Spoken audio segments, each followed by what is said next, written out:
Hello, welcome to EPG Pathshala. Today we are going to learn module 4, that is communication process. After learning this unit, you will be able to understand the principles of communication, identify the components of communication, explain the process of communication, illustrate with examples the modes of communication, understand the theories of communication. So, let us begin with these objectives in mind. Communication is a two-way process. What is this communication exactly? When we exchange ideas, thoughts, information, intentions, feelings, emotions with any other individual or any other group, it is called communication. Communication may be verbal or non-verbal. It may be through any medium. It may be through the written medium, through the verbal medium, through the electromagnetic medium, your facial expressions, your gestures, all can communicate. That is, it gives some message which the other person understands, interprets in his own or her own way. Thus begins the communication cycle. So, today let us see what are the principles of communication first. There are many different channels through which we give and receive information. There are elementary principles which we all need to follow to be effective communicators. Whether it is an informal talk like speaking to a colleague or a formal mode of communication like addressing a conference or a meeting, writing a newsletter, article or formal report, the following basic principles apply. The first principle is clarity. Every communication must have clarity. A message that leaves the reader scratching his head is a failed message. Clarity springs from knowledge of the message. What you want to say, the method, how you want to say it, and the medium, what format you want to say it in. A lack of mindfulness in any one of these components affects the effectiveness of the message. The second principle is conciseness. Communication is founded on the principles of conciseness. This applies not just to the length of your message, but also its contents. Try to use short sentences and short words. Avoid jargon and words that send the reader to the dictionary. So, one's communication has to be concise and clear. The third principle is objectivity. Any communication must always have a purpose. This purpose must be apparent to anyone who glances through your message. Before you put a single word to paper, ask yourself, what am I trying to achieve with this message? This will help you to stay on course through the message creation process and effect a remarkable improvement in the message efficacy. The fourth principle is consistency. All communication must have consistency of tone, voice, and content. Imagine that you are reading a book that starts with a humorous satire on one page, a serious explanation on another, a serious medieval romance halfway through, and finally finishing as a supernatural comedy. Such a book will alienate the readers and leave them confused and even angry. Although you can stray from the set tone from time to time, a few humorous jokes can help lighten the mood. The overall theme must remain consistent. So, the tone of the book or the text that you want to communicate has to be consistent. The next principle is completeness. Each message must have a clear and logical conclusion. The receiver shouldn't be left wondering if there is more to come. The message must be self-sufficient, that is, it must hold good on its own without support from other messages. This is particularly apt for blog posts which often end abruptly and leave the readers scratching their heads. Many times while writing blogs,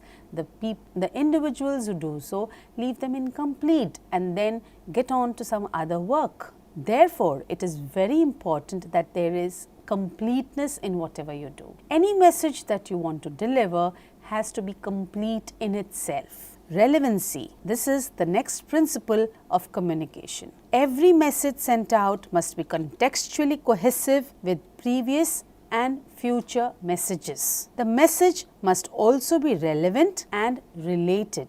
The next principle is audience knowledge. Your message must have a thorough understanding of your primary audience. Everything else, clarity, completeness, objectivity, results from your knowledge of your audience. Your message must reflect the age, education level, aims and objectives of your audience. This is possible only if you thoroughly know your receivers and can see things from their perspective, from their point of view.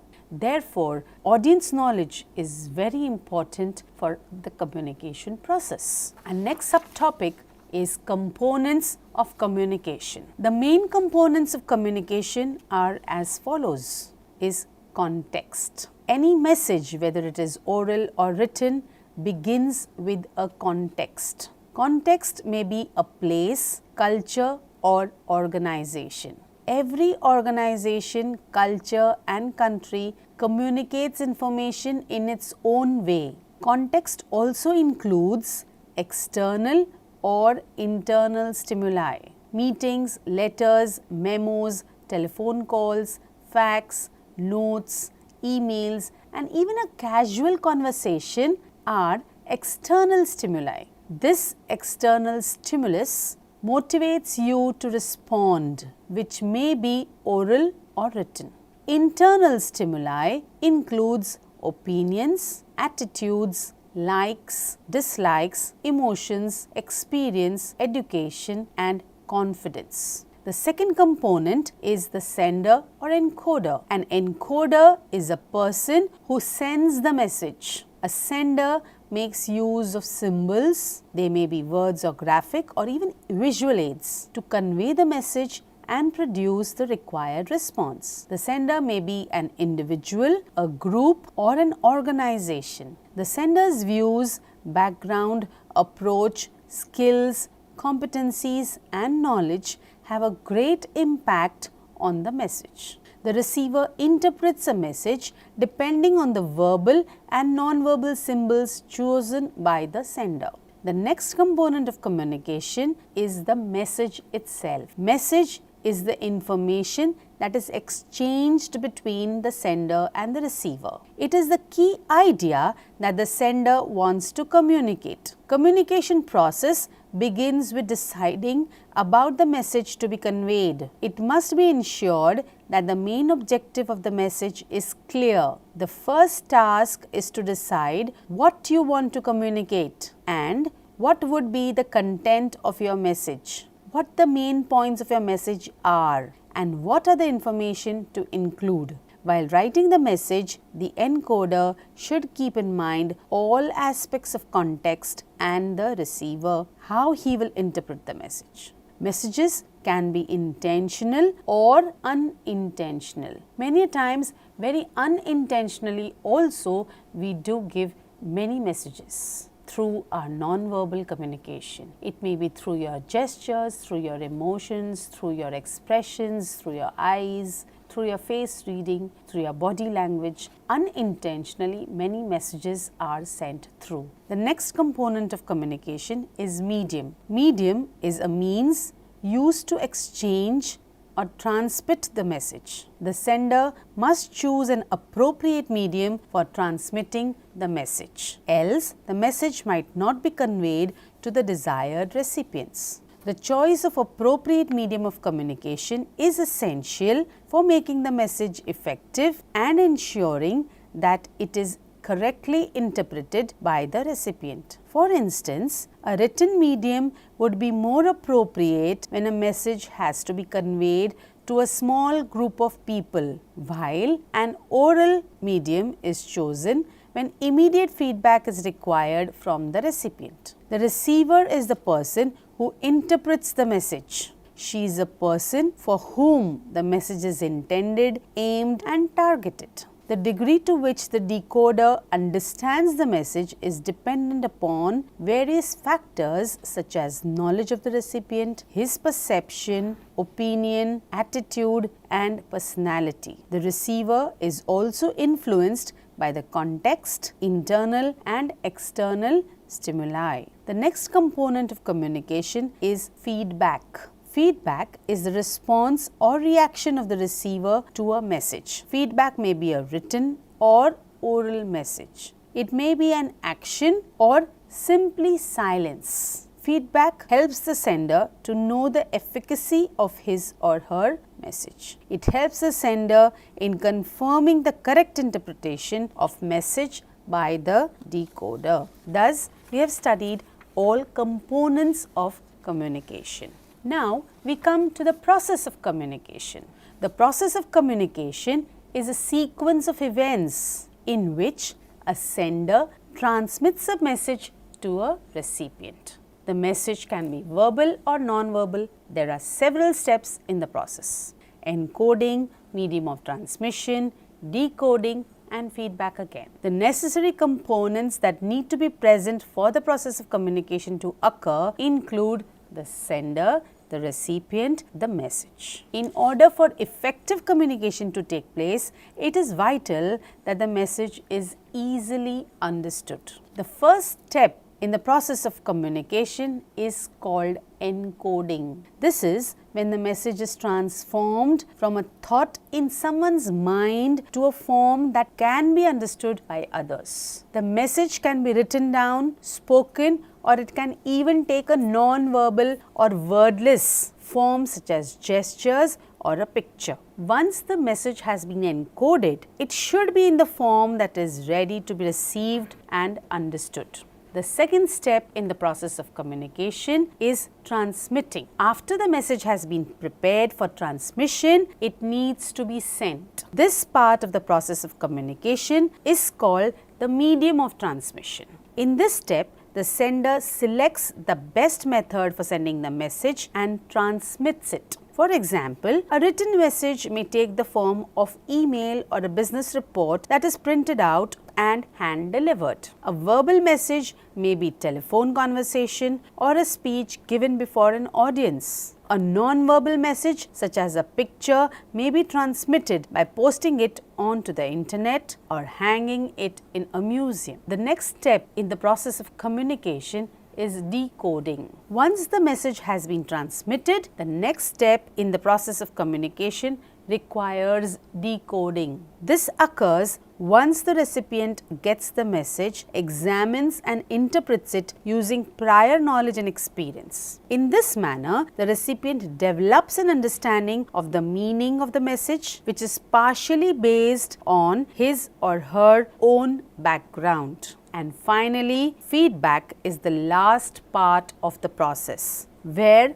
the recipient responds to the message, thereby indicating understanding. Now, there are various modes of communication. Let us see one after the other. The interpersonal mode. The interpersonal mode is characterized by active negotiation of meaning among individuals. Participants observe and monitor one another to see how their meaning and intentions are being communicated. Adjustments and clarifications can be made accordingly. As a result, there is a higher probability of ultimately achieving the goal of successful communication in this mode than in the other two modes. The interpersonal mode is most obvious in convocation, but both the interpersonal and negotiated dimensions can be realized through reading and writing, such as the exchange of personal letters or electronic mail messages.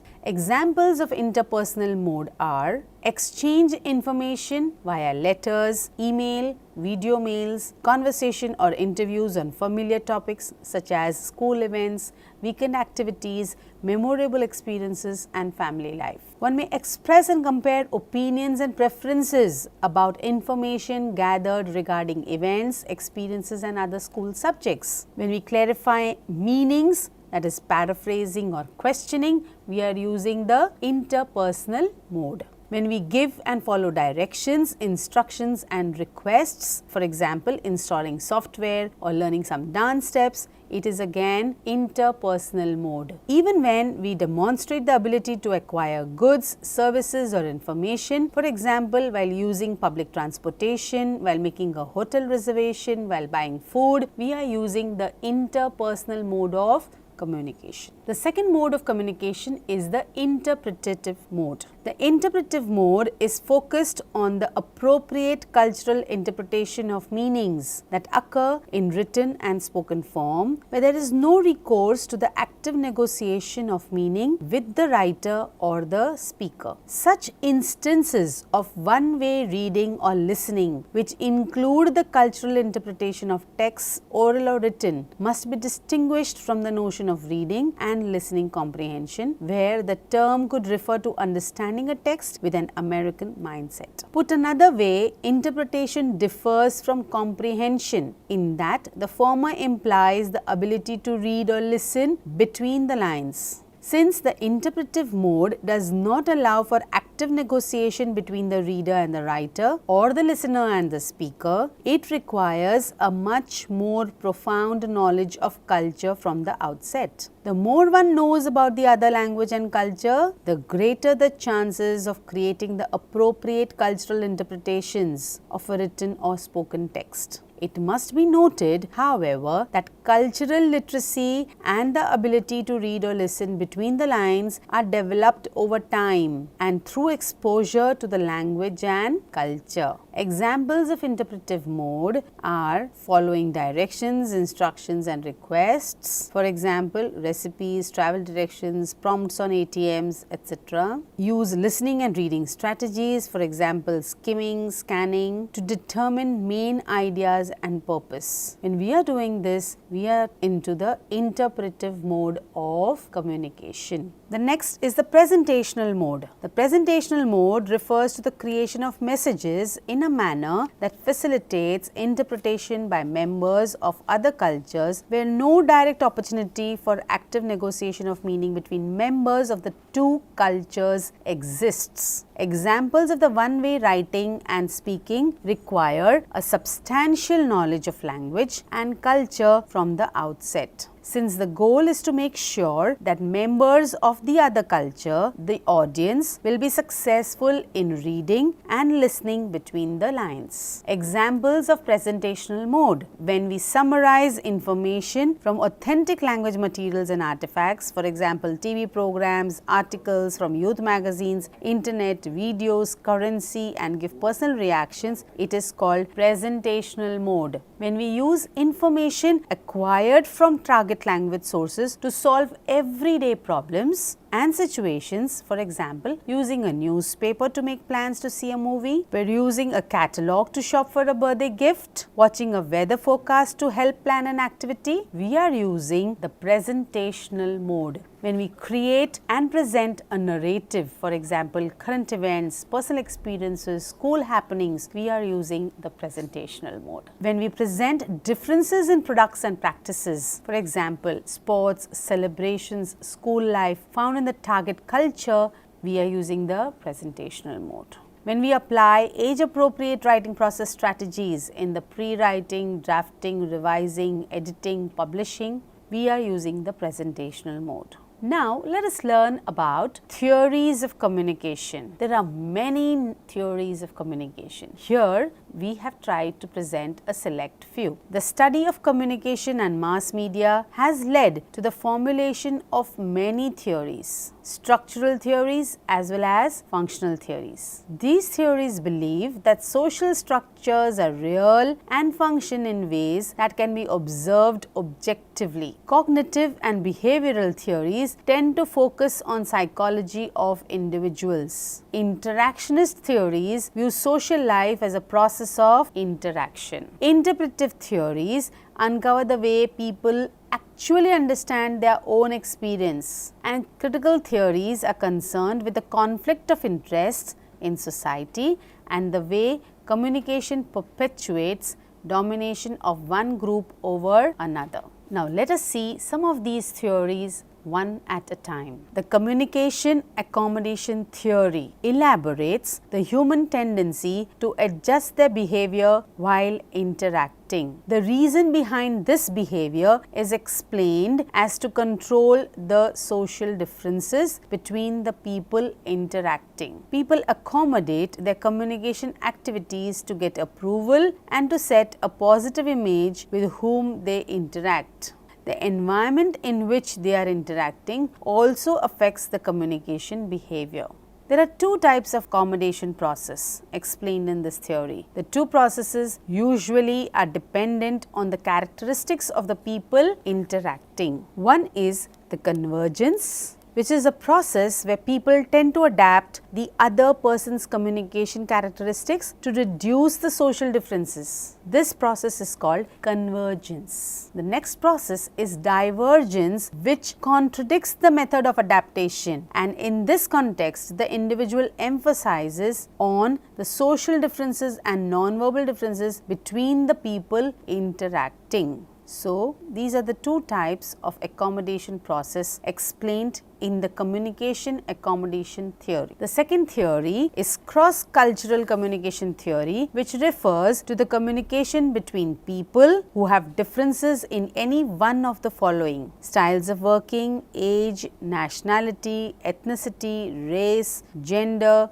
sexual orientation, etc. Cross-cultural communication can also refer to the attempts that are made to exchange, negotiate and mediate cultural differences by means of language, gestures and body language. It is how people belonging to different cultures communicate with each other. By accepting people and their differences and acknowledging that we don't know everything makes us open up to people and their differences results in the use of contextual information for better understanding. Seeking feedback and taking risks to open up channels of communication and being responsible for our feelings and actions goes a long way in ensuring that miscommunication is mitigated. Cross-cultural communication creates a feeling of trust and enables cooperation. The focus is on providing the right response rather than providing the right message. The next theory is the cultivation theory. The cultivation theory argues that the media generally presents an image of the world that does not reflect reality. Television images are an exaggeration or fantasy of what actually exists. There are a disproportionate number of handsome gentlemen, beautiful women, crime, wealth and violence in media. As a result, people end up perceiving the real world in a distorted manner and viewing actuality through a television perspective. Television offers a plethora of ideas and conceptions on a variety of social and cultural dynamics like race, gender, sexuality, etc. Over a period of time, a fixed image of various groups of people is formed and viewers start to absorb these ideas, which they often use as a map to navigate through life. This constant exposure to the media content cultivates specific values, beliefs, attitudes and desires in people. These newly perceived notions shape their perceptions of the world and they ultimately influence how others perceive them. People therefore end up unconsciously shaping their thought processes and behavior based on what they consume. Cultivation theory research views television